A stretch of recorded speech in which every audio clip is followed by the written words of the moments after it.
Hadirin yang berbahagia, acara selanjutnya Mau'idatul Hasanah yang akan dihaturkan oleh beliau Dr. Kiai Haji Reza Ahmad Zahid LCMA, pengasuh Pondok Pesantren Hidayatul Mubtadiin Al-Mahrusiyah, Lirboyo, Kediri, Jawa Timur. Kepada beliau kami haturkan. Assalamualaikum warahmatullahi wabarakatuh. Insyaallah tesih semangat nggih. Niki degradasi mantun Yai Said terus kawula walik donyane seakan-akan seperti bainas sama wasumuri sing asad. Tapi kula nyuwun dateng panjenengan tetep semangat nggih. Tapi lek kula mirengaken cara jawab salamin jenengan dalu niki katone pun jam setengah sekawan. Monggo dijawab kanthi semangat, kula dongaaken sing jawab salami banter dhewe, muga-muga utang-utang ndang kesahur.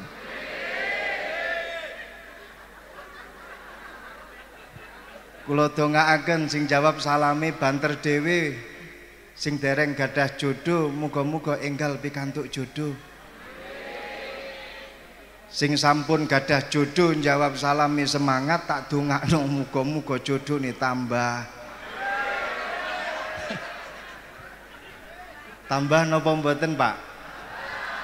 Bu, maksud kula muga-muga tambah istiqomah, keluargane tambah sakinah, mawaddah warahmah, rezekine tambah sawah, tambah omah, tambah mamah. Assalamualaikum warahmatullahi wabarakatuh.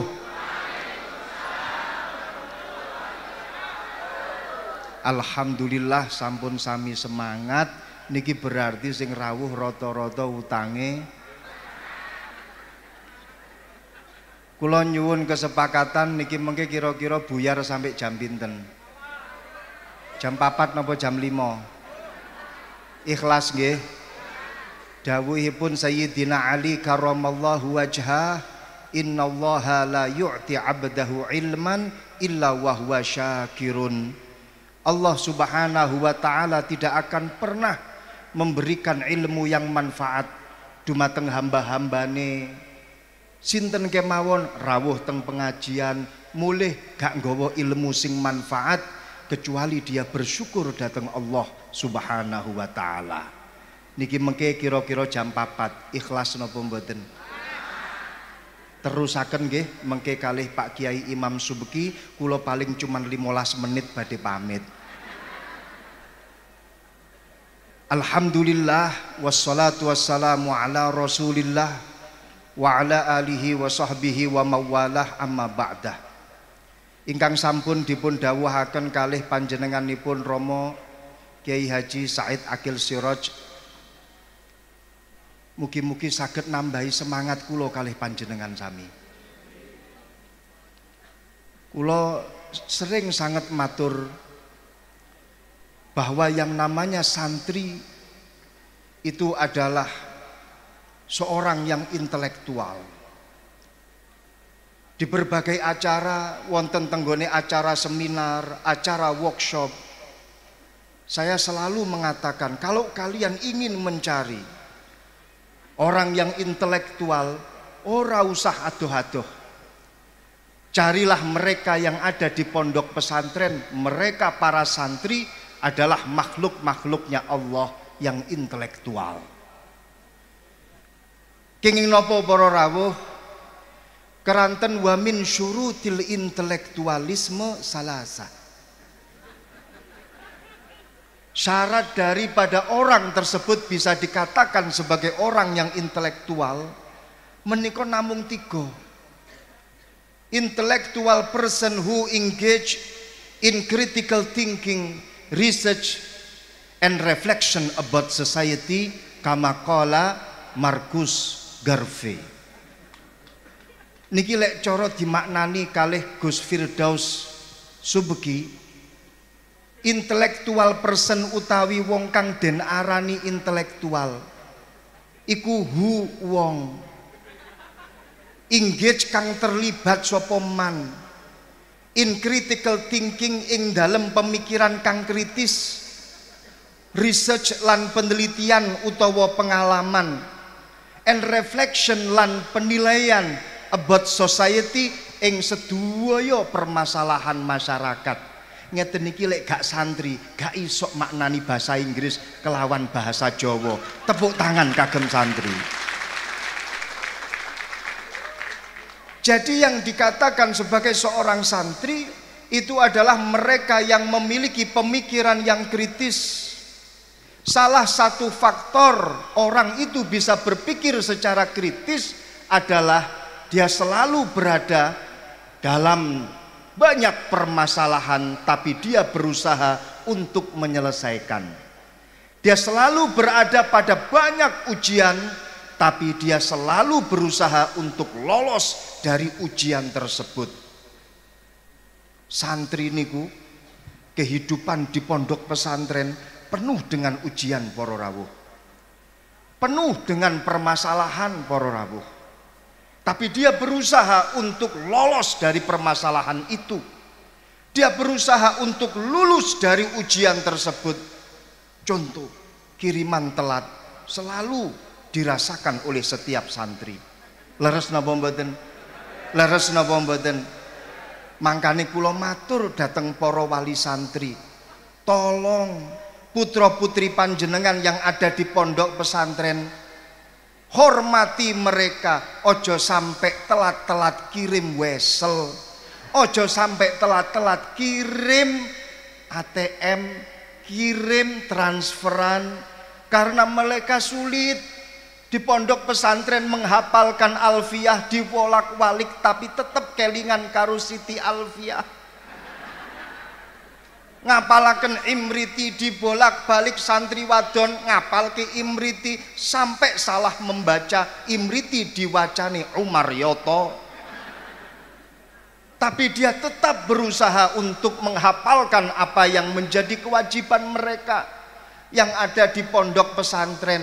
Mangkane Bu, Pak, kula nyuwun hormati apa yang menjadi perjuangan mereka.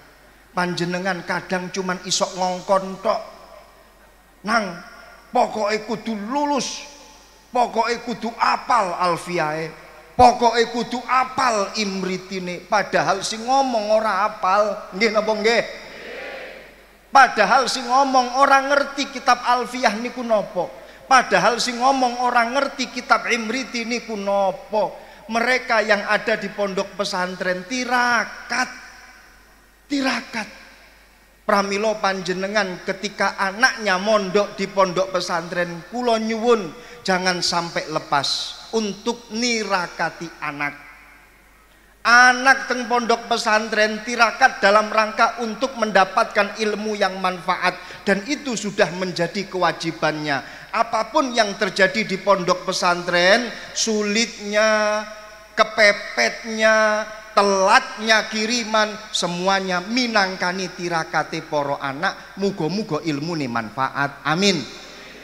Poro santri, jangan sampai kalian berkecil hati. Kenapa? Karena dengan tirakat insya Allah akan kau dapat ilmu yang manfaat, amin. Nabi Musa alaihi salam sakderenge pikantuk kitab Taurat, beliau bertirakat puasa 40 hari. Janganpun Nabi Musa untuk mendapatkan kitab Taurat, Nabi Adam alaihi salam sebelum bertemu dengan Siti Hawa tirakat. Nabi Adam itu ketika turun dari surga ndeleng kulite mbleketek. Napa tirose tiyang Cilacap niku? Kulite mbleketek. Lek tirose wong Jawa niku mbleketek Jawa Timuran. Kusam matur datang Allah Subhanahu wa taala, ya Allah, kulit kula kok mbleketek, kok tidak seperti ketika dulu saya ada di surgamu. Kula tenggone surga kulite glowing, charming dan bening. Saat ini saya akan bertemu dengan istri saya Siti Hawa. Ya Rob, berikanlah aku semangat dan juga percaya diri, kembalikan kulitku seperti dulu ketika aku ada di surga. Kalih Gusti Allah dipun paringi amalan. Bu, panjenengan pingin kulite glowing napa mboten? Panjenengan pingin kulite charming napa mboten? Bening, lakukan amalan yang telah dilakukan oleh Nabi Adam alaihi salam. Poso 3 dina di tengah bulan, setiap tanggal 13, 14, 15. Hari-hari ini juga sampai dilakukan di dalam syariat kita yang dinamakan dengan puasa Ayyamul Bid, hari-hari putih. Makane barokah poso 3 dina tanggal 13, 14, 15, Nabi Adam kulite balik charming, glowing dan bening. Lumayan panjenengan kalau aktif melakukan puasa 3 hari tengah-tengah bulan, insya Allah saged meminimalisir anggaran untuk pergi ke salon. Amin. Tirakat, lawang Acha Septria saja punya satu kaidah, tirakatku hanya untuk engkau, tiada dusta, sumpahku cinta sampai ku menutup.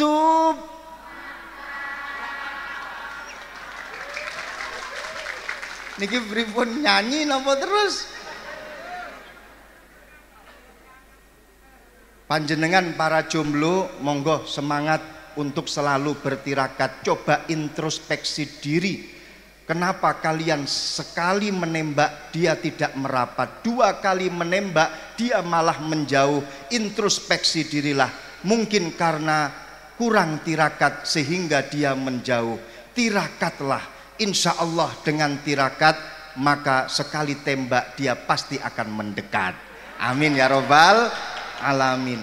Tirakat, panjenengan juga tirakat ketika anaknya ada di pondok pesantren. Nyuwun pangapunten, lek putra putrine wangel tiang Kediri niku lek ngomong mubalaghah nggih, lek ngomong taukid niku mboten usah dipun paringi banget, tapi kalimatnya didawakno, saged mat jaiz utawa mat tabii utawa mat lazim.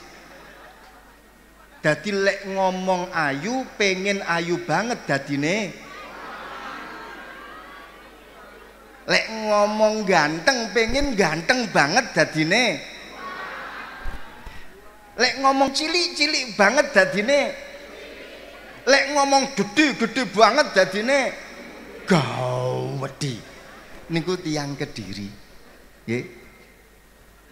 Panjenengan lek pengen anake manut nurut, wonten setunggalipun dawuh saking Mbah Kiai Mahrus nyuwun sewu, bacakanlah suratul Fatihah 41 kali.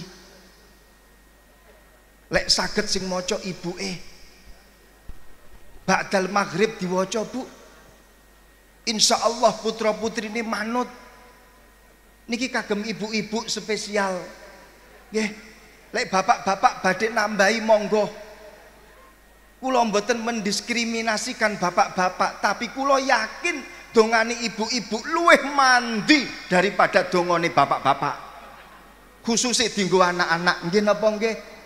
Krana cantelane ati, mantepe ati antara ibu kepada anak luwih dahsyat bila dibandingkan dengan bapak-bapak karo anake. Ibuke fokus ndonga, bapake kadang pikirane marang mendi-mendi. Ibuke fokus ndonga, tujuane kepada anak, bapake pikirane kadang tujuane tenggone bojone tangga. Leres napa mboten? Niki mangkane spesial kagem ibu-ibu. Sudahkah panjenengan mendoakan putra putrine hari ini? Sampun napa dereng? Sampun napa dereng? Alhamdulillah. Mereka para putra putri panjenengan di pondok pesantren tirakat, Bu. Tirakat dengan segala kesulitannya. pramila didongakno. Dan mereka ketika mendapatkan kesulitan yang bermacam-macam di pondok pesantren, insya Allah mereka semakin lama semakin cerdas. Amin. Kulo tahu cerita, kulo niki duwe kolam belombang, saya beri ikan lele. Suatu ketika wonten santri-santri wekdal niku awal-awal kula wonten tenggone pondok Al-Mahrusiyah 3 Ngampel. Yang kemarin beliau Simbah Kiai Said Akil Siroj alhamdulillah barokai dateng panggenan kawula 4 hari yang lalu, Sabtu malam Ahad, haul abah kawula, beliau ingkang paring mauidhah. Pada waktu itu beliau rawuhnya itu jam 10. Lah kula wau perjalanan niku mikir, alah paling kok Mbah Yai Said rawuhe jam 10. Lah kok no beliau rawuh jam 8. Ini betul-betul prank tingkat tinggi para rawuh. Pada awal-awal kula niku dipun paringi amanah untuk meneruskan perjuangan bangun pondok wonten tenggone dusun Ngampel, wonten tenggone Kediri. Awal-awal kula kalih ngingu kolam lele, ngingu lele teng setunggal kolam. Alhamdulillah sing pertama melok mondok niki nggih 40 wong, 40 orang. Suatu malam kula tingali 40 anak ini tidak ada di dalam pondok pesantren, sepi malam hari. Ini justru membuat saya bertanya-tanya. Biasanya pondok pesantren kuwi lek bengi mesti rame, karena biasanya santri-santri lek bengi podo melekan. Biasanya ngoten, nggih napa nggih? Ini suatu ketika sewepi saya panggil keamanannya, podo nang diarek-arek. Ngapunten, kula mboten ngertos. Coba dicek di lokal-lokal madrasah. Dicek di lokal-lokal madrasah, ternyata 40 anak sedang menonton film Ada Apa Dengan Cinta 2. Gawe laptop, wong 40 nonton film Ada Apa Dengan Cinta seri yang kedua. Niku laptop, nggih, monitore cilik. Ditonton wong 40, ndase niku desek-desekan ngeten. Ketahuan kali keamanan, akhirnya kali keamanan digiring dibawa ke rumah saya. Saya tanya, kowe kabeh wong 40 melanggar peraturan pondok. Sadar apa ora? Nggih. Siap apa ora ditakzir? Nggih. Wis lek ngono kabeh tak gundul. 40 anak tak gundul dewekan. Gawe gunting sampai lecet para rawuh tangan kula niki. Sampai lecet. Mantun ngoten kula matur dateng para santri, karena kalian membuat tangan saya lecet, kalian akan saya beri takziran tambahan. Setuju apa ora? Nggih, setuju. Nyemplungo nang nggone kolam lele, jangan berani kamu keluar dari kolam lele sadurunge tak perintah keluar dari kolam. Akhirnya 40 anak masuk ke dalam kolam lele. Kulo istirahat, alhamdulillah keturun para rawuh. Sampai malam dibangunkan oleh istri saya, bah bangun bah, itu nasibnya anak 40 niku pripun yang masuk ke dalam kolam. Ya Allah, saya keluar dari rumah, mau saya perintah untuk keluar dari kolam, ternyata 40 anak ini podo sorak-sorak gembira para rawuh. Saweneng.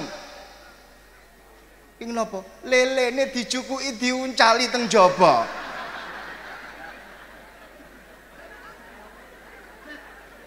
Ini yang saya maksudkan adalah cerdasnya ini luar biasa. Jadi walaupun toh dia kena takzir, tapi otaknya masih tetap berjalan. Subhanallah. Masalah lele nggak ada yang saya permasalahkan, tapi luar biasanya adalah kecerdasan otak mereka yang bisa menggunakan kesempitan dengan kesempatan, walaupun toh ditakzir bisa menghasilkan. Lah kok jenengan tepuk tangan iki priye ceritane? Ya Allah, shallu ala Muhammad. Makanya nggak gumun. Saking pondok pesantren keluar mereka tokoh-tokoh Islam yang super cerdas. Subhanallah. Ini barokah tirakatnya sehingga membuat otak mereka cerdas. Mau sampun dipun dawuhaken kalih Mbah Kiai Said bahwasannya di pondok pesantren ini menjadi satu pusat intelektualisme, pusat peradaban. Lek panjenengan di pondok pesantren Majenang, teng pondok pesantren El Bayan, kalau tidak mampu untuk menghasilkan seperti Al-Imam Al-Farabi, menghasilkan seperti Al-Imam Ibnu Farnas, menghasilkan Ibnu Sina, minimal dengan kecerdasan para santri bisa mengaktualisasikan apa yang ada di pondok pesantren. Sebenarnya cukup dengan apa yang ada di pondok pesantren para rawuh. Hanya kita saja yang kurang mengaktualisasikan. Contoh, ketika berbicara masalah antropologi dan sosiologi, niku wonten kitabipun Muqaddimah Ibnu Khaldun. Ketika akan berbicara masalah siasah politik, niku wonten kitabipun Al-Imam Al-Mawardi, wonten kitab Ahkamus Sultaniyah, wonten kitab Adabud Dunya Waddin. Ketika berbicara masalah ekonomi, wonten kitabipun Yahya ibn Umar. Jauh sebelum Adam Smith pada tahun 1790, Adam Smith menggagas satu rumus ekonomi. Tapi jauh sebelumnya, ratusan tahun sebelumnya, sing jenenge Yahya ibn Umar membuat satu kitab dengan judul Ahkamus Suq. Al-Milal wan Nihal niki berbicara masalah comparative religion jauh sebelum Max Muller, di mana dia menggagas ilmu perbandingan agama. Niku Abdul Karim Asy-Syahrastani, murid daripada Al-Imam Al-Ghazali. Asy-Syahrastani menika gadah murid naminipun Al-Imam Ar-Razi. Ar-Razi niku gadah murid Abduddin Al-Iji. Al-Iji gadah murid Abdullah As-Sanusi. As-Sanusi gadah murid Al-Imam Ahmad Al-Bajuri. Al-Bajuri gadah murid Ad-Dasuki. Ad-Dasuki gadah murid Abdullah As-Sanusi. As-Sanusi gadah murid Ahmad Ad-Dasuki. Gadah murid malih sinten? Ahmad Zaini Dahlan. Gadah murid malih naminipun Mbah Kiai Nawawi Banten. Mbah Kiai Nawawi Banten gadah murid Mahfud At-Tirmuzi. Gadah murid Mbah Kiai Hashim Asy'ari, silsilah keorganisasian NU Mbah Hashim Asy'ari, wonten Mbah Kiai Wahid. Mbah Kiai Wahid wonten Gus Dur. Terus kita niki gadah guru naminipun Mbah Kiai Said Akil Siraj. Lha pun jelas. Abdul Karim Asy-Syahrastani Al-Milal wan Nihal jauh sakderenge Max Muller, dan itu dikaji di pondok pesantren. Maka tinggal bagaimana cara kita. Untuk kita ini harus percaya diri dengan apa yang kita miliki. Kula niki trenyuh ati ketika melihat ada seorang santri kelemar-kelemer, nggak punya semangat. Masya Allah. Saat ini nggih nyuwun sewu, kita harus punya rasa percaya diri. Kenging nopo? Seorang santri harus punya rasa percaya diri. Kenging nopo? Dari sisi ruhaniyah kita selalu didampingi oleh guru-guru kita, dan ini menjadi tradisi keyakinan kita. Kita kan yakin Mbah Kiai Najmuddin hadir di sini, nggih napa nggih? Para guru-guru kita hadir di sini, nggih napa nggih? Dan kita yakin selalu didampingi oleh beliau, nggih napa nggih? Berarti sing rawuh temriki insya Allah sambung silsilah kalih Mbah Kiai Najmuddin, nggih napa nggih? Hebatnya ulama kita para rawuh, membuat satu istilah dengan silsilah. ketika ada seseorang yang sambung, nggih, sambung sanad antara dirinya dengan gurunya, itu namanya dia punya silsilah. Silsilah niku artosipun napa? Rantai. Kenapa ulama kita ini tidak memakai istilah yang lain? Mungkin pakai hablun tampar, utawa pakai istilah lain matot, utawa karet, utawa khoitun benang. Tapi kenapa pakai rantai? Karena yang namanya rantai ini memiliki karakter yang spesial, yang tidak dimiliki oleh bentuk-bentuk yang lainnya. Nyuwun sewu, panjenengan ketika menemukan tugelane karet tenggone pinggir ratan, ana karet tugel dadi separo, panjenengan pendet, panjenengan ambil, panjenengan masih bisa mengatakan itu karet. Nggih napa nggih? Ketika panjenengan menemukan potongan dadung utawa tali tampar di tengah jalan panjenengan temu, panjenengan masih bisa mengatakan itu adalah tali tampar atau tali dadung. Panjenengan menemukan potongan benang, panjenengan masih bisa mengatakan itu benang, tapi tidak kepada rantai. Lek ono sak plungkeran rantai itu lepas dari rantainya, apakah panjenengan bisa mengatakan iki rantai? Saged napa mboten? Mboten saged. Panjenengan mungkin mengatakan iki wesi mlungker, iki wesi bulet, tapi tidak bisa mengatakan itu rantai. Itu namanya silsilah. Namanya silsilah. Jadi ketika orang itu tetap sambung dengan gurunya, dia punya silsilah. Silsilah itu yang namanya rantai punya karakter yang spesial. Kalau rantai itu digantung, rantai niku digantung, terus yang atas itu digoyang, sing disor melok goyang napa mboten? Goyang napa mboten? Goyang. Makanya yang atas ini adalah guru-guru kita, masyayikh kita. Ketika beliau berdoa, maka yang bawah ini adalah kita. Insya Allah pikantuk barokah sababan donga saking guru-guru kita. Amin. Termasuk kita saat ini. Niku rantai. Enake maneh rantai itu kalau yang bagian bawah digoyang, yang atas itu ikut goyang napa mboten? Goyang napa mboten? Goyang. Makanya kita ini sebagai seorang santri, ketika kita ini berdoa, selama masih punya silsilah, doa kita akan dibantu dengan doanya para guru-guru kita. Amin. Makanya kudu percaya diri bahwa kita ini tidak hidup sendirian.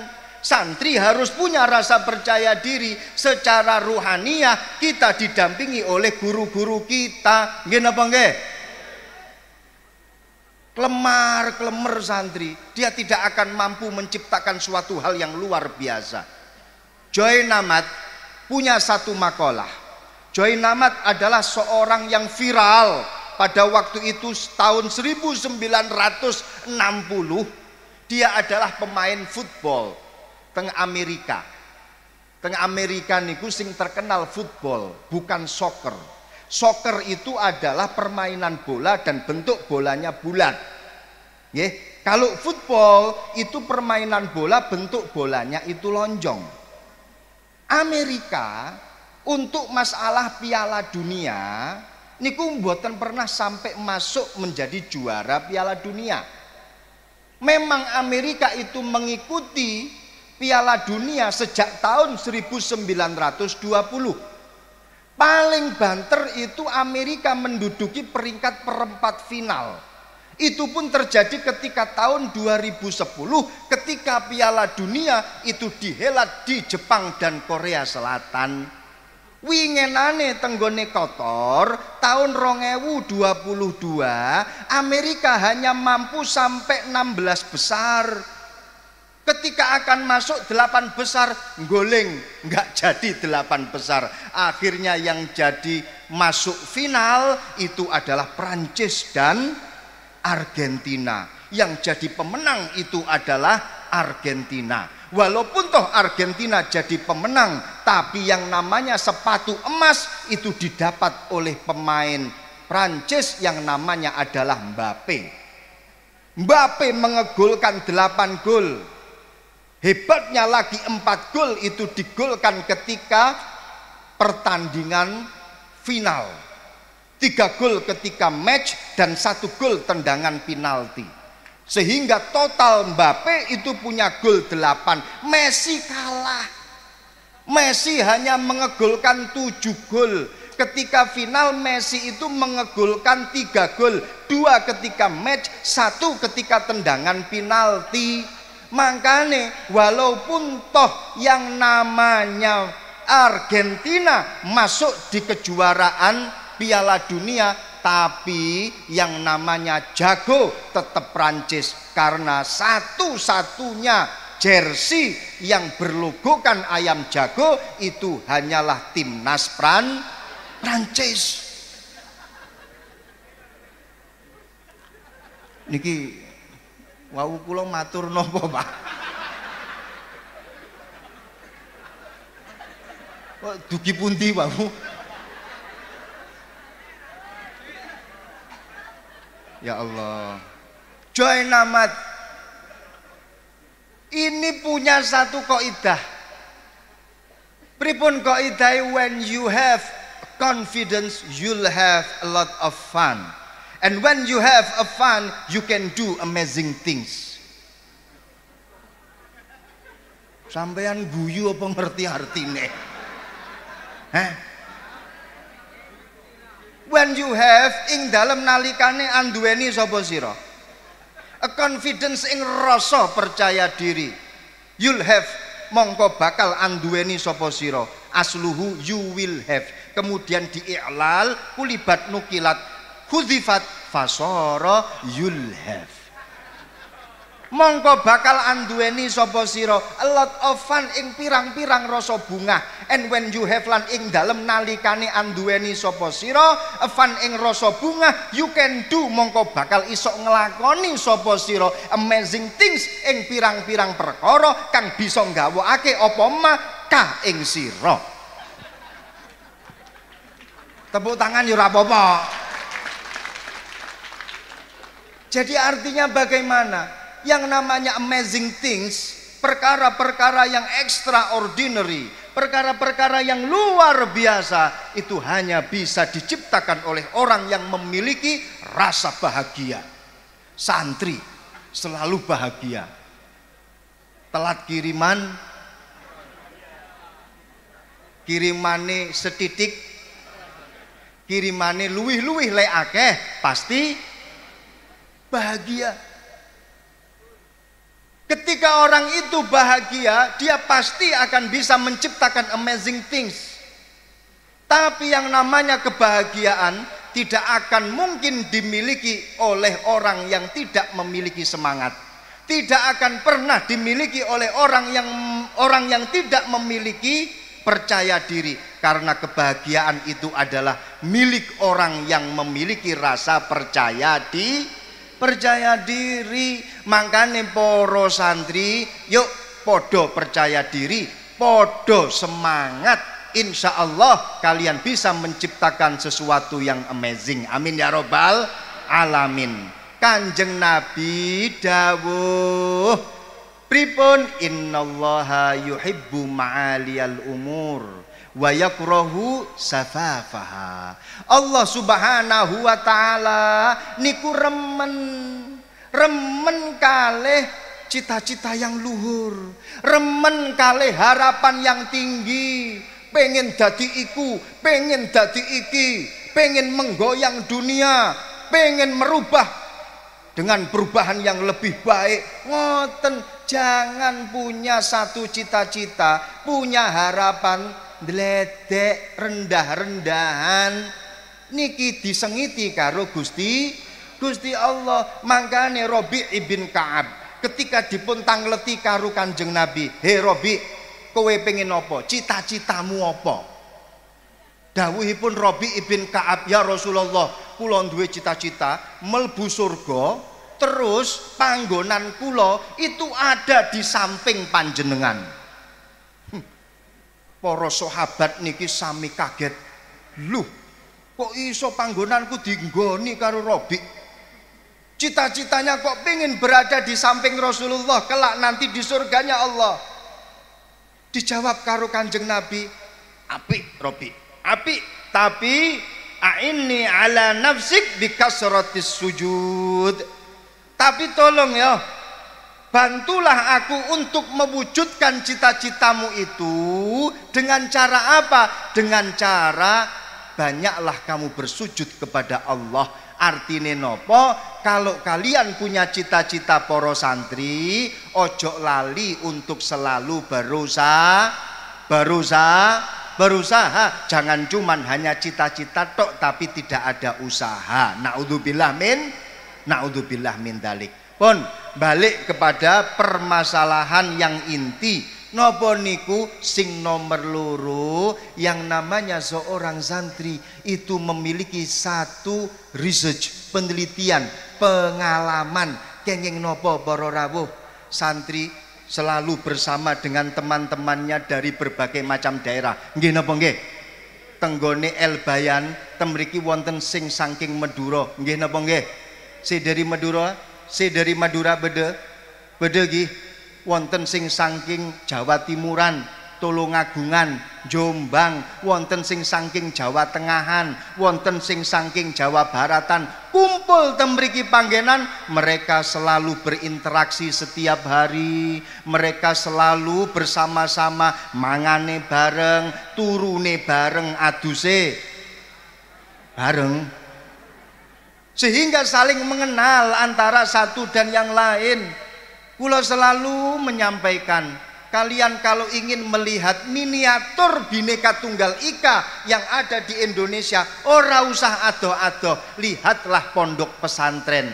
Di dalamnya bermacam-macam suku ada, dan di dalamnya tidak pernah terjadi bentrok antara satu dan yang lain. Inilah wujud sejati daripada Bhinneka Tunggal Ika, miniaturnya ada di pondok pesantren. Tepuk tangan nggih mboten napa-napa.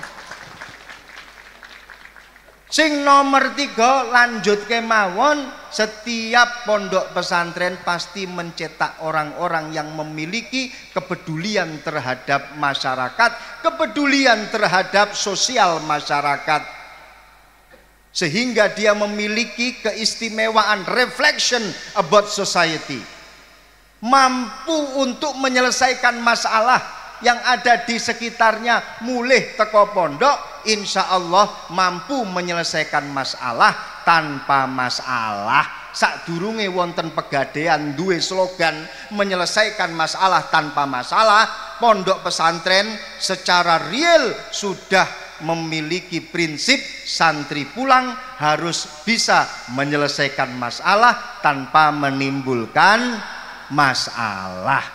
Niki para rawuh sing saged kula aturaken sampun nggih, namung sekedar tambahan sekedhik kemawon, nyuwun pangapunten ingkang kathah. Bilih wonten kirang-kirangipun kula nyuwun agunging sih samudra pangaksami. Wal afu minkum. Wassalamualaikum warahmatullahi wabarakatuh.